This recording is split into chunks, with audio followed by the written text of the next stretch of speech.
Hi കൂട്ടുകാരെ, പുതിയൊരു വീഡിയോയിലേക്ക് എല്ലാവർക്കും സ്വാഗതം. അങ്ങനെ പ്രിയ അവിടെ വന്നത് അർജുൻ ചോദ്യം ചെയ്യാൻ ചെല്ലാണ് കേട്ടോ. അങ്ങനെ പ്രിയയെ വലിച്ചഴിച്ച് പുറത്തോട്ട് ഇടുമ്പോൾ അവിടെ വിശ്വനാഥൻ തടഞ്ഞു നിർത്താണ്. ഒരിക്കലും ഇവിടെ നിന്ന് പറഞ്ഞയക്കില്ല. അങ്ങനെ അർജുൻ തീരുമാനമെടുക്കുകയാണ്. ഒരിക്കലും ഇനി സ്നേഹസദനം വിശ്വനാഥൻ എന്ന മനുഷ്യനുമായി ഇനി ഒരു കണക്ഷൻ ഇല്ല, ആരുണ്ടോ അവരുമായി ബന്ധമില്ല എന്ന് വസന്തനെയും ആക്കി പറയാൻ കേട്ടോ. അങ്ങനെ അവിടെ നിന്നും വിശ്വനാഥനെ വിട്ടിട്ട് അർജുൻ അങ്ങ് ഇറങ്ങാണ്. പിന്നീട് അർജുൻ കിരണിനെ കാണാൻ പോവാണ്. അങ്ങനെ കിരണിനോട് കാര്യങ്ങളൊക്കെ പറയാണ്. അപ്പോൾ കിരൺ പറയാണ്, ഞങ്ങൾ കാരണമല്ല, നിങ്ങൾ വക്കീലന്മാർ തന്നെയാണ് അവൾക്ക് വഴുതുണ്ടാക്കി കൊടുത്തത് എന്ന് പറഞ്ഞ ഉടനെ അർജുൻ പറയാണ്, എനിക്കിപ്പോൾ അതൊന്നുമല്ല എന്ന് പറഞ്ഞേക്ക് എന്തായാലും അവളുടെ പേരിൽ ഒരു ക്രിമിനൽ കേസ് ഇനിയും വരും. കാരണം ഇങ്ങനെയുള്ളവന്മാർ ഈ പരോളിൽ ഇറങ്ങിക്കഴിഞ്ഞാൽ എന്തെങ്കിലും ഒരു തെറ്റുകുറ്റങ്ങൾ ചെയ്യും. പിന്നീട് ഞങ്ങൾക്ക് അങ്ങ് പിടിച്ചിടാൻ സുഖമായി എന്ന് പറയട്ടോ. ഇതേ സമയം കിരൺ പറയുന്നുണ്ട്, എവിടെയാണ് അവൾ താമസിക്കുന്നതെന്ന് അറിഞ്ഞു കഴിഞ്ഞാൽ അവളെ നിരീക്ഷിക്കാനാണ് എൻ്റെ പരിപാടി. എങ്ങനെയെങ്കിലും കാരണങ്ങൾ ഞാൻ ഉണ്ടാക്കിക്കൊള്ളാം എന്ന് തിരിച്ച് കിരൺ പറയുമ്പോൾ അതിന് നീ ബുദ്ധിമുട്ടണ്ട, അവളെ എവിടെ താമസിക്കുന്നത് ഞാൻ പറഞ്ഞുതരാം എന്ന് പറഞ്ഞിട്ട് ആ സ്ഥലം അങ്ങ് പറഞ്ഞു കൊടുക്കണം കേട്ടോ. സ്നേഹസദനം എന്ന് പറഞ്ഞു കൊടുക്കുമ്പോൾ കിരൺ ആകെ ഞെട്ടിപ്പോവാണ്. ഈശ്വര, ആ സ്നേഹസദനമോ എന്ന് ചോദിക്കുകയാണ്. ആ സ്നേഹസദനം തന്നെ എന്ന് പറയും കേട്ടോ. അപ്പോൾ ഇത് കേൾക്കുമ്പോൾ എന്താ ആ വിശ്വനാഥൻ അച്ഛന് വട്ടായോ എന്ന് ചോദിക്കുമ്പോൾ അയാൾക്ക് വട്ടല്ല, അയാൾക്ക് എന്താണെന്ന് ഞാനിപ്പോൾ പറയുന്നില്ല, കാര്യം അയാളുടെ തീരുമാനം ഉറച്ച തീരുമാനമാണ്. അപ്പോൾ കിരൺ പറയും, ഞാൻ പോയി കാണട്ടെ, അങ്ങനെ ഒരു ക്രിമിനലിനെ അവിടെ നിർത്താൻ പാടില്ല, അയാൾ ആ ഒരു പെണ്ണ് കാരണം എന്തെല്ലാം അനുഭവിച്ചു, ഇന്ന് പൂജയും മറ്റുള്ളവരൊക്കെ അനുഭവിച്ചത് ആ ഒരു പെണ്ണ് കാരണമല്ലേ എന്ന് പറഞ്ഞേക്ക് കിരണിനോട് അർജുൻ പറയാണ്, എന്ത് തന്നെ പറഞ്ഞാലും വിശ്വനാഥൻ എന്ന മനുഷ്യൻ്റെ ഉറച്ച തീരുമാനമാണ്. ആ തീരുമാനം ഇനി മാറ്റാൻ നമുക്ക് ആർക്കും പറ്റില്ല. അതുകൊണ്ട് തന്നെ ഇനി അയാളോട് സംസാരിക്കാൻ പോകണ്ട, ഇനി അനുഭവിക്കുന്നതല്ല അയാൾ അനുഭവിക്കട്ടെ. ഞാനും എൻ്റെ പൂജയും മറ്റുള്ളവരുമായി യാതൊരു കണക്ഷനും ഇനി ഉണ്ടാവില്ല. പക്ഷേ എൻ്റെ പേടി, അവിടെ ഒരു പൊടിക്കുഞ്ഞുണ്ട്, ആ പൊടിക്കുഞ്ഞിനെ ഇനി അവൾ കൊല്ലാൻ ശ്രമിക്കുമോ എന്നാണ് എൻ്റെ പേടി എന്ന് പറയാം കേട്ടോ. അപ്പോൾ ഇത് കേൾക്കുന്ന കിരൺ ചോദിക്കുക, അതെന്താ അങ്ങനെ നീ പറഞ്ഞത്, ആ പൊടിക്കുഞ്ഞുമായി നീയുമായി എന്താ ബന്ധമെന്ന് ചോദിക്കുമ്പോൾ ആദ്യമായി എൻ്റെ പൂജ മുലയൂട്ടിയത് ആ കുഞ്ഞിനാണ്. അതുകൊണ്ട് തന്നെ ആ കുഞ്ഞിനെ കാണുമ്പോൾ എനിക്കും പൂജക്കും എന്തോ ഒരു ആരോ ഉള്ളിൽ നിന്നും പിടിച്ചു വലിക്കുന്നത് പോലെ ഒരു തോന്നൽ ഞങ്ങളിൽ ഉണ്ട് എന്ന് പറഞ്ഞിട്ട് അവിടെ തന്നെ കിരൺ പറയണേ, നീ പേടിക്കണ്ട, അതെന്തായാലും ഗവൺമെൻറ് ഭാഗത്തു നിന്നും വരുന്ന ആ ഒരു കുട്ടിയായതുകൊണ്ട് തന്നെ അതിൻ്റെ ആ കാര്യങ്ങളൊക്കെ ഞങ്ങൾക്ക് നന്നായി നോക്കാൻ അറിയാം. അവൾ എന്തെങ്കിലും തെറ്റുകുറ്റങ്ങൾ ചെയ്താൽ തീർച്ചയായും അവളെ പുറത്തോട്ട് വലിച്ചിടുമെന്ന് പറയാം കേട്ടോ. ഇതേ സമയം അർജുൻ പോകുന്നത് തൻ്റെ വീട്ടിലോട്ടാണ്. എല്ലാവരും പ്രതീക്ഷയോട് കൂടി കാത്തിരിക്കുകയാണ്. സ്നേഹസദനത്തിൽ നിന്നും പ്രിയയെ പിടിച്ചിറക്കി വിട്ട് എന്നുള്ള ആ പ്രതീക്ഷയോട് കാത്തിരിക്കുമ്പോൾ അർജുൻ കലിതുള്ളിയാണ് കേട്ടോ വരുന്നത്. അങ്ങനെ പൂജ ചോദിക്കുകയാണ്, അജുവേട്ടാ എന്താവാൻ എന്ന് പറഞ്ഞു ഉടനെ, എടോ തൻ്റെ അച്ഛന് വട്ടല്ലേ എന്ന് പറയാം കേട്ടോ. ഇത് കേൾക്കുന്ന, എന്താ അജുവേട്ടാ ഇങ്ങനെയൊക്കെ സംസാരിക്കുന്നത്, അച്ഛനെ എന്താ ഇങ്ങനെയൊക്കെ പറയുന്നത്, പിന്നെ ഞാൻ ആ മനുഷ്യനെ എങ്ങനെ പറയണം, ആ മനുഷ്യനെ ഞാൻ വലിയ സ്ഥാനത്തായിരുന്നു കണ്ടിരുന്നത്, പക്ഷേ ആ മനുഷ്യൻ ഇന്ന് കാട്ടിക്കൂട്ടുന്ന ഓരോ പ്രശ്നങ്ങൾക്കും ഇനി നാളെ ഇതിൽ എന്നെ പിടിച്ചു വലിക്കുക എന്ന് നീ ഉദ്ദേശിക്കുന്നുണ്ടെങ്കിൽ അത് നടക്കില്ല പൂജ എന്ന് പറഞ്ഞു ഉടനെ പൂജ ചോദിക്കും, എന്താ അജുവേട്ടാ പറയുന്നത്, കാര്യം വ്യക്തമാക്കൂ എന്ന് പറയുമ്പോൾ, ഞാൻ അവളെ പിടിച്ചു വലിച്ച് അവിടെ നിന്ന് ഇറക്കി വിടാൻ നോക്കിയപ്പോൾ നിൻ്റെ വിശ്വനാഥൻ അച്ഛൻ പറയുന്ന ആ ആളുണ്ടല്ലോ, ആ ആളവിടെ പിടിച്ചു നിർത്തി അവളെ എന്ന് പറയണ്ട. അപ്പോൾ അച്ഛനോട് അജുവേട്ടൻ സംസാരിച്ചില്ലേ, ഞാൻ സംസാരിച്ചു, പക്ഷേ എന്നോട് പറഞ്ഞത് ഇപ്പോൾ നിന്നോട് ചില കാരണങ്ങളുണ്ട്, ആ കാരണങ്ങൾ വ്യക്തമാക്കി കഴിഞ്ഞാൽ നിനക്കൊരിക്കലും അതിപ്പോൾ മനസ്സിലാവില്ല, പിന്നെ പറയാം അർജുൻ, അതുകൊണ്ട് ഇവളെ ഇവിടെ നിർത്തിയേ പറ്റുള്ളൂ എന്ന് പറയാം കേട്ടോ. അപ്പോൾ പൂജ പറയണം, അച്ഛനോട് ഞാൻ സംസാരിക്കണ്ടേ എന്ന് പറഞ്ഞു ഉടനെ അർജുൻ പറയണു, വേണ്ട, ഇനി അങ്ങനെ ഒരു അച്ഛന് നിനക്കില്ല, ആ അച്ഛൻ കാരണമാണ് ഇന്ന് നീ ഈ ജീവിതത്തിൽ ഈ ദുരിതങ്ങളെല്ലാം അനുഭവിച്ചത്.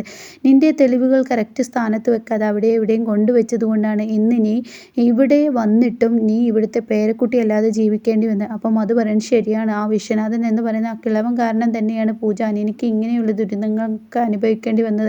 നീ ആ മനുഷ്യനെ അച്ഛൻ്റെ സ്ഥാനത്ത് കണ്ടിട്ടുണ്ടാവും, പക്ഷേ ആ മനുഷ്യൻ നിന്നെ ആ സ്ഥാനത്ത് കണ്ടില്ല എന്ന് പറയാം കേട്ടോ. അപ്പോൾ ഇത് കേൾക്കുന്ന പൂജക്ക് ഒരുപാട് സങ്കടമാവാണ് കേട്ടോ. അങ്ങനെ പൂജ പറയണേ, എനിക്ക് പേടിയാവുന്നത് അജുവേട്ടാ ആ കുഞ്ഞിനെ കുറിച്ചാണ്.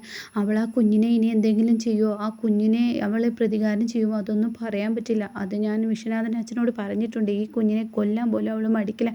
അജുവേട്ടാ എനിക്ക് പേടിയാവുന്ന അജുവേട്ടാ, എങ്ങനെയെങ്കിലും ആ കുഞ്ഞിനെ നമുക്ക് ദത്തെടുക്കാൻ നോക്കാം അജുവേട്ടാ, അതാണ് നല്ലത് എന്ന് പറയുമ്പോൾ പൂജ, നീ ഇങ്ങനെ ടെൻഷൻ ആവണ്ടേ, നീ എന്തിനാ മറ്റുള്ളവരുടെ കുഞ്ഞിന് വേണ്ടി നീ ഇങ്ങനെ ടെൻഷൻ, അതല്ല അജുവേട്ടാ, ഞാൻ ആദ്യമായി മുലയൂട്ടിയത് ആ കുഞ്ഞിന് ഞാനാണ്, പക്ഷെ അതും ഞാനുമായി എന്തോ ഒരു ബന്ധമുള്ളതുപോലെ രാധമോളും ഞാനുമായി എന്തോ ഒരു ബന്ധമുള്ളതുപോലെ എൻ്റെ സ്വന്തം മോളാണെന്ന് എൻ്റെ മനസ്സിൽ ആരോ ഇരുന്ന് പറയുന്നു, എന്നാൽ കൃഷ്ണമോളോട് അങ്ങനെ ഒരു ഫീലിംഗ് എനിക്ക് തോന്നുന്നില്ല എന്ന് പറയാം കേട്ടോ. അപ്പോൾ ഇത് കേൾക്കുന്ന ഇവരെല്ലാവരും ഞെട്ടിപ്പോവാണ്. ഈശ്വര, എന്താണ് ഇവിടെ ഇങ്ങനെയൊക്കെ ആകെ മാറി മറിയലാണല്ലോ ഈശ്വര എന്നുള്ള ഭാവത്തിൽ നിൽക്കുകയാണ് കേട്ടോ. ഇതേസമയം സ്നേഹസദനത്തിൽ നിന്നും അങ്ങ് പ്രിയ അങ്ങനെ അഭിനയിക്കുകയാണ്. അതായത് അച്ഛാ, അച്ഛന് ഞാൻ കാരണം അർച്ചനും പൂജയൊക്കെ തെറ്റിയില്ലേ അച്ഛാ, ഞാൻ ഇറങ്ങിക്കോളാം എന്ന് പറയുമ്പോൾ, ഇല്ല, അവരുടെ വാശിക്ക് പറഞ്ഞതാണ്, ഇനി അത്ര കാര്യമാക്കണ്ട മോളെ, ഇനി അത് വിഷയം വിട്, ഇനി നന്നാവാനാണ് വന്നതെങ്കിൽ നന്നായി എന്ന് അവർക്ക് മുന്നേ തെളിയിച്ച് കൊടുക്കണം എന്നൊക്കെ ഇങ്ങനെ പറയുമ്പോൾ പ്രിയ ശരി അച്ഛാ എന്ന് പറയണേ. പിന്നീട് പ്രിയക്ക് ഓരോരോ കാര്യങ്ങൾ ഇങ്ങനെ ഏൽപ്പിച്ച് കൊടുക്കണം. പ്രിയ നന്നായി കുഞ്ഞിനെ നോക്കുന്നു, കാര്യങ്ങൾ ഏൽപ്പിച്ച് കൊടുക്കുന്നു, അതൊക്കെ നന്നായി ചെയ്യുന്നു. അങ്ങനെ വസന്തിന് പോലും ഒരു സംശയം ഉണ്ടാക്കാത്ത രീതിയിൽ പ്രിയ അങ്ങ് പെരുമാറാണ് കേട്ടോ. എന്നാൽ ഈ സമയം ഇക്കാര്യം മധു വിളിച്ചിട്ട് അരുണിമയോട് പറയാണ്, പ്രിയ പുറത്തിറങ്ങിയിട്ടുണ്ടെന്ന് മധു വിളിച്ച് അരുണിമയോട് പറയണം. ഇത് കേൾക്കുന്ന അരുണിമ പറയും, എന്നോട് പൂജ ഒന്നും പറഞ്ഞില്ലല്ലോ എന്ന് പറയുമ്പോൾ, അതിനെങ്ങനെ വിശ്വനാഥൻ അച്ഛനല്ലേ പ്രിയയെ ഇപ്പോൾ പോറ്റി വളർത്തുന്നത്, ആ ടെൻഷനിലാണ് പൂജയും അർജുനും പറഞ്ഞിട്ടും വിശ്വനാഥൻ അവരെ അവിടെ നിന്ന് ഇറക്കി വിടില്ല എന്നാണ് പറഞ്ഞിരിക്കുന്നത് എന്ന് പറയട്ടോ. അപ്പോൾ ഇത് കേട്ട് നന്ദൻ വരികയാണ്. എന്താന്ന് ചോദിക്കുമ്പോൾ നന്ദനോട് അരുണിമ കാര്യങ്ങൾ പറയാണ്. പ്രിയ പുറത്തിറങ്ങിയിരിക്കുന്നു, പക്ഷെ അവളെ ഇപ്പോൾ വളർത്തുന്ന സ്നേഹസദനത്തിലാണ്. എന്താ നീ പറഞ്ഞത് എന്ന് നന്ദഗോപൻ ചോദിക്കുകയാണ്. ഉടൻ തന്നെ സ്നേഹസദനത്തിലെ അച്ഛനാത്രേ അവളെ ഇപ്പോൾ വളർത്തുന്നത്, അവിടെയാണത്രേ അവൾ താമസം എന്ന് പറയട്ടോ. ഇത് കേൾക്കുന്ന നന്ദഗോപൻ അങ്ങ് ദേഷ്യം പിടിക്കുകയാണ്. നന്ദഗോപൻ പെട്ടെന്ന് അങ്ങ് വിശ്വനാഥനെ വിളിക്കുകയാണ് കേട്ടോ. ഈ സമയം വിശ്വനാഥന് കാര്യങ്ങൾ പിടികിട്ടി. ഈ വിളി വരുന്നത് തീർച്ചയായും പ്രിയയെ അവിടെ നിന്ന് ഇറക്കി വിടാനുള്ള വിളിയാണെന്ന് വിശ്വനാഥന് മനസ്സിലായിട്ടോ. അങ്ങനെ ഫോൺ എടുക്കുകയാണ്. അപ്പോൾ പ്രിയ എടുത്തുണ്ട്. അപ്പോൾ ലൗഡിലിട്ട് തന്നെ സംസാരിക്കുകയാണ്. അങ്ങനെ നന്ദഗോപൻ പറയാണ്, ഞാനൊരു കാര്യം പറഞ്ഞേക്കാം, എൻ്റെ കുടുംബം നശിപ്പിച്ചവളാണ് പ്രിയ എന്ന് പറയുന്ന വ്യക്തി. എൻ്റെ മകൾ ആരാണെന്ന് അറിഞ്ഞിട്ടും അവളെ എൻ്റെ വീട്ടിൽ വന്ന് എൻ്റെ കുഞ്ഞിനെ ഒരുപാട് ദ്രോഹിച്ചവളാണ്. അങ്ങനെയുള്ളവളെ അവിടെ താമസിപ്പിക്കുമ്പോൾ ഒരിക്കലും എനിക്കത് കണ്ടു നിൽക്കാൻ കഴിയില്ല. ഞാൻ വേണ്ട നടപടികൾ ചെയ്യും. അതല്ല, അവളെ അവിടെ നിന്നും ഇറക്കി വിടുകയാണെങ്കിൽ കാര്യം ശരി. എൻ്റെ മോളെ നിങ്ങളെ സ്വന്തം അച്ഛൻ്റെ സ്ഥാനത്ത് കണ്ട അച്ഛൻ എൻ്റെ കുഞ്ഞിനെ ദ്രോഹിച്ചവളെ അവിടെ കയറ്റി പുറത്തു കഴിഞ്ഞാൽ തീർച്ചയായും ഞാൻ വേണ്ടത് ചെയ്യുമെന്ന് പറയട്ടോ. അങ്ങനെ വിശ്വനാഥൻ ആകെ ആശയക്കുഴപ്പത്തിലാവുകയാണ്. എന്നാൽ വിശ്വനാഥൻ്റെ മനസ്സിൽ അതൊന്നും അല്ല, ഒരിക്കലും പ്രിയയെ സപ്പോർട്ട് ചെയ്യുക എന്നുള്ളതല്ല. വിശ്വനാഥൻ പ്രിയയെ അവിടെ കയറ്റി പാർപ്പിച്ചിട്ടുണ്ടെങ്കിൽ അതിൻ്റേതായ ഒരു കാര്യമുണ്ട് കേട്ടോ. എന്നാൽ ഈ സമയം പ്രിയ ആണെങ്കിലോ വിശ്വനാഥൻ്റെ കുപ്പിയിലാക്കാനുള്ള അടവുകൾ എടുക്കുകയാണ്. പ്രിയ പിറ്റേ ദിവസം രാവിലെ ആകുമ്പോഴേക്കും പ്രിയ പെട്ടിയൊക്കെ കെട്ടി വിശ്വനാഥനോട് പറയാണ്, അച്ഛാ, ഞാൻ കാരണം അച്ഛനെ എല്ലാവരും നഷ്ടപ്പെടേണ്ട, ഞാൻ എന്തായാലും വെറുക്കപ്പെട്ടവളാണ്, ഞാനൊരു ജയിൽപ്പുള്ളിയാണ്, ഒരു കൊലപാതകയാണ്, അതുകൊണ്ട് തന്നെ ഞാൻ ചെയ്തത് തെറ്റ് തന്നെയാണെന്ന് എനിക്ക് നന്നായി അറിയാം. എനിക്ക് ആരോടും സങ്കടം ദേഷ്യം ഒന്നുമില്ല. എനിക്ക് അച്ഛനെ ഇനിയിപ്പോൾ ആരും ഒറ്റപ്പെടുത്തുന്നത് എനിക്കത് കണ്ടു നിൽക്കാൻ കഴിയില്ല. അർച്ചനും പൂജയും അതുപോലെ ആ കുടുംബം മൊത്തത്തിൽ അച്ഛനോട് തെറ്റുകയാണെങ്കിൽ ഞാനിവിടെ നിന്ന് ഇറങ്ങിക്കോളാം എന്ന് പറയട്ടോ. അപ്പോൾ ഇത് കേൾക്കുന്ന വിശ്വനാഥൻ പറയാണ്, മോളെ നീ പോവല്ലേ? ഇല്ല അച്ഛാ, ഇതെൻ്റെ തീരുമാനമാണ്, ഞാൻ പോവാണ് എന്ന് പറയട്ടോ. അപ്പോൾ ഇത് കേട്ടോടെ തന്നെ അവിടെ വിശ്വനാഥൻ പറയാണ്, മോളെ നീ അങ്ങനെ പറയല്ലേ, ഈ അച്ഛന് സങ്കടമാവും, ഈ അച്ഛൻ്റെ വാക്കുകൾക്ക് നീ വില കൽപ്പിക്കുന്നുണ്ടെങ്കിൽ എല്ലാവർക്കും മുന്നിൽ ഞാൻ നിനക്ക് വില തന്നിട്ട് നീ എനിക്കൊരു വിലയും തരാതെ ഇവിടെ നിന്ന് ഇറങ്ങി പോവുകയാണെങ്കിൽ പിന്നെ ഈ അച്ഛൻ ജീവിച്ചിരിപ്പില്ല എന്ന് പറയട്ടോ.